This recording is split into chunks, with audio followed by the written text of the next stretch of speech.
11 milyon so'm pul bilan sizlara Gentra avtomobilini qo'yib beramiz. Avtomat korobka eng full pozisyada mashinamiz aksiyada 2021-yilda ishlab chiqarilgan.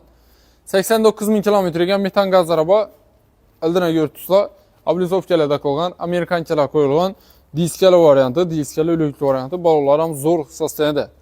Motor, xodoy, korobkalarning rasxoti yo'q, mashin полный full shumka qilingan.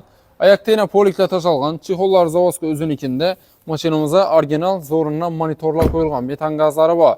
Narxina keladigan bo'lsak, 145 million so'm o'zini naqd pulga xarid qilaman desangizda 145 million, oldindan 11 million bersangizda avtogridga chiqarib beramiz. Oylik to'lov 5 million so'mdan 5 yil muddatga chiqadi. Endi qaranglar, biza avtokreditdan bir aytib o'tamiz, xohlasizlar naqalinglar mashinani, xohlasizlar avtokredit olinglar. Endi biza ko'pchilik obunachilarimiz avtokreditdan chiqaraman dedilar, shuning uchun avtokreditdan aytaman.